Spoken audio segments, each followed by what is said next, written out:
ஆனால் அப்படிப்பட்ட சூழ்நிலையில் ஒரு திரை உலகமே ரொம்ப சவால்கள் நிறைஞ்ச உலகம் அது. படங்கள் எடுக்கிறது மட்டும் இல்லை, படங்களை எடுத்து எத்தனையோ பேர் படங்களை முடிக்க முடியாமலாம் போயிருக்காங்க.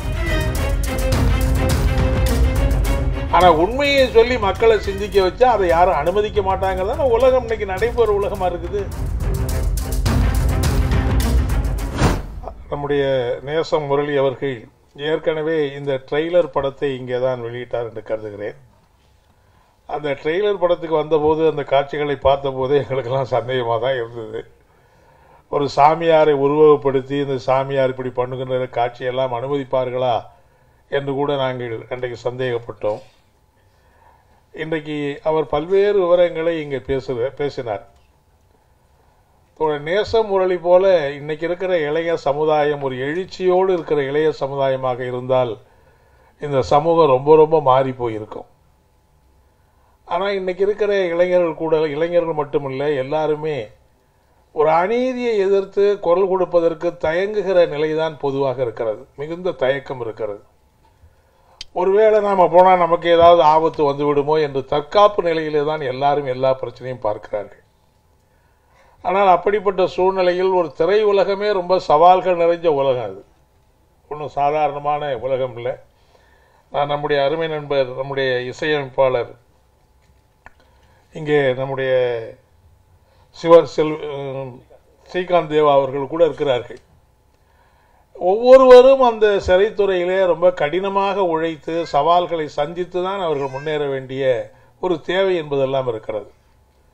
எடுத்த எடுப்பிலேயே எந்த வெற்றியையும் நம்மால் பெற்றுவிட முடிவதில்லை. எல்லா துறைகளில் போட்டி இருக்குங்கிறது உண்மைதான். ஆனால் அது எல்லாத்தை விட ரொம்ப கடுமையான போட்டிகள் நிறைந்த துறை இன்றைக்கு திரைத்துறையாக இருக்கிறது. அதில் நம்முடைய நேசம் முரளி அவர்கள் இன்றைக்கு இந்த அளவுக்கு இந்த சவால்கள் நிறைந்த இந்த துறையில் ஒரு முத்திரை பதித்து 4 படங்களை வெளியிட்டிருக்கிறார் என்பதே ஒரு பெரிய சாதனை என்றுதான் நான் பார்க்கிறேன். படங்கள் எடுக்கிறது மட்டும் இல்லை, படங்களை எடுத்து எத்தனையோ பேர் படங்களை முடிக்க முடியாமலாம் போயிருக்காங்க. பல படங்கள் பாதியிலே இருக்கு அல்லது பெட்டியிலே இருக்கும் பல படங்கள். இப்போ இருக்கிற நவீன இது என்னன்னா, எல்லா படத்தையும் எடுத்து முடிச்சுட்டாலும் கூட தியேட்டர் கிடைக்குமாங்கிறது ஒரு பெரிய இதாக இருக்கு. இப்போ தியேட்டர்களையே கட்டுப்பாட்டுக்குள்ளே தான் வச்சிருக்காங்க. அவங்க விரும்புகிற படம் தான் 4 நாள் 10 நாள் ஓடும். விரும்பாத படம் பார்த்தீங்கன்னா ஏதாவது இந்த இடைப்பட்ட காலத்தில் இடைப்பட்ட நேரத்தில் போடுற மாதிரி, அதாவது ஒர்க்கிங் டேயில் வந்து மேட்னி ஷோ போட்டு விட்டுருவான். சமயத்தில் ஒர்க்கிங் டே லீவ் நாளில் கூட போட மாட்டான். ஒர்க்கிங் டேயில் மேட்னி ஷோ போட்டால் யார் பார்ப்பா? இப்படியெல்லாம் இன்னைக்கு வந்து ரொம்ப இன்னைக்கு திரை உலகம்ங்கிறது ஒரு கார்பரேட் மயம் ஆகி போயிருக்குது. யாரும் எளியவர்கள், சாதாரணவர்கள், நடுநிலையில் இருக்கிறவர்கள், ஒரு சாதாரணமாக அந்த துறையில் வருகிறவர்கள் யாரும் அதுக்குள்ள எதையுமே சாதிக்க முடியாது. அந்த அளவுக்கு இன்றைக்கு பெரிய மூலதன குவியல், கார்பரேட்டுகள் நிறைந்துதான் அந்த பாயிருக்கிற நிலைமை என்பது இருக்கிறது. எனவே அப்படிப்பட்ட ஒரு சூழ்நிலையில் ரொம்ப நேசம் முரளி, எங்கள் ஊருக்கு பக்கத்து ஊருக்கு அரங்கரில் எனக்கு ரொம்ப சந்தோஷம். அவர் வந்து இந்த அளவுக்கு ஒரு ஆளுமையோடு இந்த துறையில் அவர் பேசுகிற போது அந்த எழுச்சி, அந்த கோபம், அந்த ஆத்திரம், அவருடைய நியாயமான கேள்விகள்லாம் பார்க்குற போது, எப்படி பொய்யா கொடுக்குற இதுக்கெல்லாம் நீ எப்படி வந்து சென்சாரில் சர்டிஃபிகேட் கொடுக்குறீங்க, ஆனால் நான் உண்மையை சொல்கிறேன் எனக்கு கொடுக்க மாட்டேங்கிறீங்களே, அதுதானே பிரச்சனையே. நீங்கள் பொய்யை சொல்லி மக்களை ஏமாத்தினா எல்லாரும் சொல்லிக்கிட்டே இருப்பாங்க.